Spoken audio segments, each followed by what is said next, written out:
2026 বিশ্বকাপে আর্জেন্টিনার ব্যাকলাইনের 4টা সিবি কে কারা হইতে যাচ্ছে। আমি সিজনের শুরুর দিকে একটা প্রেডিকশন দিছিলাম যে বিশ্বকাপে আর্জেন্টিনার কোন 7 থেকে 8 জন ডিফেন্ডার যেতে পারে।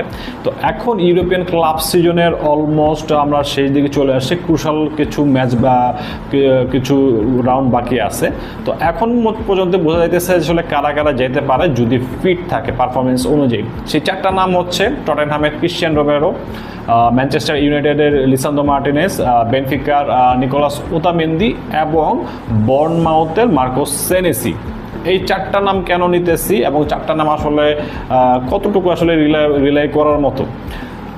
রোমেরো ডেবু হওয়ার পর থেকে কিন্তু আর্জেন্টিনার বেস্ট সেন্টার ব্যাক, কোনো ডাউট নাই, বাট এই সিজনটা কিন্তু তার ভালো যাইতেছে না এবং স্পেশালি তার টিম টটেনহামের ভালো যাইতেছে না। এই ভিডিওটা যখন করতেছি তখন তারা রিলিগেশন জোনের ঠিক ওপরে পয়েন্ট টেবিলে 17 নম্বরে আছে এবং টিমের পারফরমেন্সের একটা প্রভাব কিন্তু রোমেরোর উপরেও পড়ছে। যেই রোমেরোকে আমরা 2021 থেকে 2024 পর্যন্ত দেখেছি, সেই রোমেরোকে আমরা 2026-এ নাও দেখতে পারি।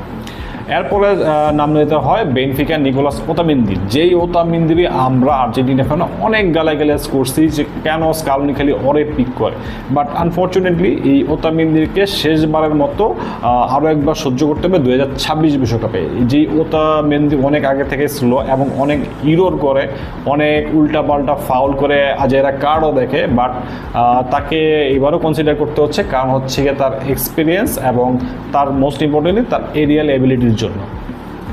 এরপর অপশনটা বলতেছি যেটা হচ্ছে বর্নমাউথের মার্কোস সেনেসি।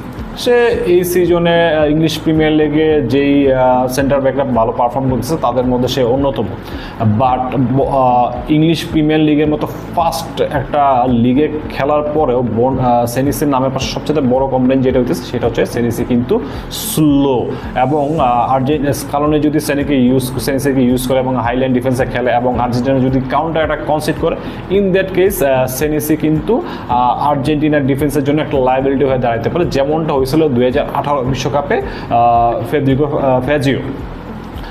তবে সেনেসিকে স্কালোনি বেস্ট ইউজ করতে পারে যদি লো ব্লকে খেলায় এবং স্পেশালি যখন সেকেন্ড হাফে শেষ দিকে আর্জেন্টিনাকে গোল ডিফেন্ড করতে হবে এবং অপোনেন্ট টিম যখন বেশি বেশি ক্রস খেলবে তখন সেই ক্রসগুলো ক্লিয়ার করার জন্য কিন্তু সেনেসি একটা ভালো অপশন।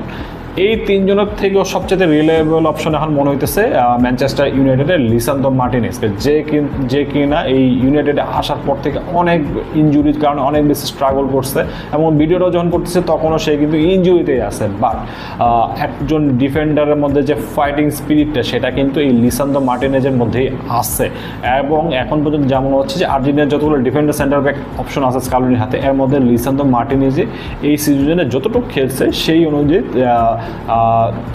লিসান্দ্রো হচ্ছে কি স্কালোনির জন্য বেস্ট অপশন। বাট লিসান্দ্রোর উইকনেসটা হচ্ছে সে কিন্তু শর্ট এবং লম্বা অপোনেন্টের বিপক্ষে যখন অপোনেন্ট টিম বেশি ক্রস ফুটবল খেলবে তখন কিন্তু এই লিসান্দ্রো মার্টিনেজের একটা লায়াবিলিটি হয়ে যেতে পারে। ইন দ্যাট কেস সেনেসি এবং লিসান্দ্রোর মধ্যে একটা সফট করে খেলতে হবে যে যখন অ্যাটাকিং মোডে খেলবে আর্জেন্টিনা, হাই লাইন ডিফেন্সে খেলবে তখন লিসান্দ্রো মার্টিনেজ, এবং যখন লো ব্লকে খেলবে ডিফেন্স করবে তখন সেনেসি হবে বেটার অপশন। এখন সেনেসির সাথে অনেকে বালেরদির একটা কম্পারিজন নিতে পারেন যে বালের দিকে কেন করা হবে না।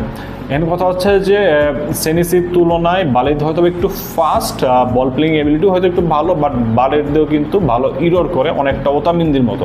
এবং এই সিজনে পারফরমেন্স যদি দেখি বালেরদেও কিন্তু এই সিজনে তেমন কোনো ইমপ্রেসিভ পারফরমেন্স করতেছে না এবং তার টিম মার্সেও কিন্তু খুব একটা ভালো অবস্থানে নাই। So in that case Senesi Balerdi থেকে বেশি প্রায়োরিটি পাবে এবং 2026 বিশ্বকাপে সব কিছু যদি ঠিকঠাক থাকে আর্জেন্টিনার 4টা অপশন হবে Cristian Romero, Nicolas Otamendi, Marcos Senesi এবং লিসান্দ্রো মার্টিনেজ।